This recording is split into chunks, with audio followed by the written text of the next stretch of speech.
और मुकेश सहनी जी को तो सीधे सीने में खंजर भाजपा ने भोंका है कि सब दिन मुकेश सहनी जी याद रखिएगा।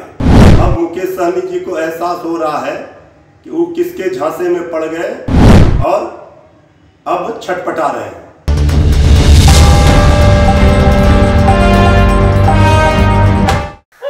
बिहार में एक सीट पर उपचुनाव होना है, जिसको लेकर बिहार में सरगर्मियां तेज हो गई हैं। बताते चले कि वीआईपी सुप्रीमो मुकेश सहनी के पार्टी के उम्मीदवार स्वर्गीय मुसाफिर पासवान थे, जो कि वहां से विधायक थे। हालांकि अब जिस तरीके से एनडीए के स्वर अलग हो गए हैं, यानी कि मुकेश सहनी और बीजेपी के बीच जो बगावती तेवर नजर आ रहे हैं, उसको लेकर अब जो बातें सामने आ रही थी उस पर पूर्ण विराम लग गया।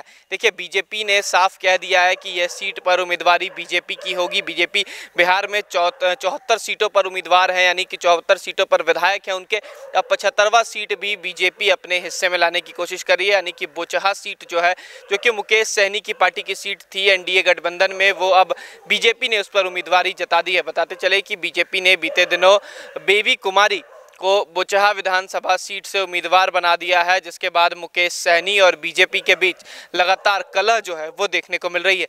ऐसे में राजद के प्रवक्ता हैं, उन्होंने कहीं से भी कोई कसर नहीं छोड़ा है बीजेपी और मुकेश सहनी के बीच तनाव खड़ा करने में। बताते चले कि जिस तरीके से मृत्युंजय तिवारी ने बयान दिया है और अपने बयान में कह दिया है कि जो सामने से खंजर भोंक रही है मुकेश सहनी पर बीजेपी, उसमें अब क्या करेंगे। मल्लाह समाज को कहीं ना कहीं नीचे करने की कोशिश जो है वो बीजेपी कर रही है। क्या कुछ कह रहे हैं मृत्युंजय तिवारी, पहले आप सुने।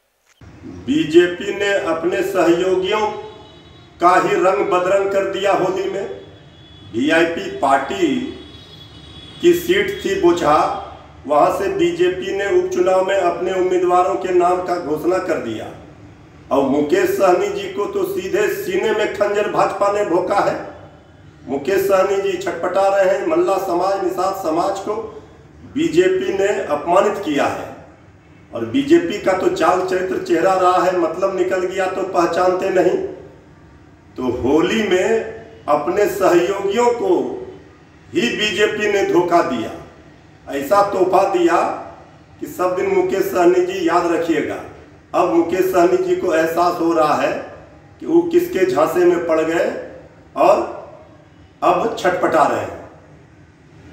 तो साफ तौर पर आपने सुना कि मृत्युंजय तिवारी का कहना है कि बीजेपी ने मुकेश सहनी के पीठ में खंजर भोंका है और उपचुनाव में जिस तरीके से अपने उम्मीदवार का चयन कर लिया है, ऐसे में कहीं ना कहीं मुकेश सहनी और बीजेपी के बीच तनाव देखने को मिलेगा। वहीं बताते चले कि जुलाई में मुकेश सहनी का टर्म खत्म होने वाला है। एमएलसी चुनाव को लेकर जो बातें आ रही थी उसमें भी अब ये बात साफ हो गई है कि जुलाई में मुकेश सहनी का टर्म खत्म होना है। ऐसे में बीजेपी कोटे से एमएलसी हैं मुकेश सहनी। अब ये भी देखना होगा कि क्या मुकेश सहनी का रिचार्ज फिर से बीजेपी करती है या नहीं करती है, क्योंकि जिस तरीके से कलह हो रही है बीजेपी और मुकेश सहनी के बीच, और कहीं ना कहीं जब उपचुनाव में बीजेपी ने अपने उम्मीदवार का चयन कर लिया है, तो क्या संभवतः यह भी है कि मुकेश सहनी अब एमएलसी रहें या फिर मंत्री नहीं रहेंगे, क्योंकि अगर एमएलसी सीट पर उनका चुनाव नहीं होता है तो आने वाले समय में मंत्री पद से भी उन्हें हाथ धोना पड़ जाएगा। फिलहाल खबर में सिर्फ इतना ही। आप हमारे साथ बने रहें और देखते रहें DTV भारत। नमस्कार।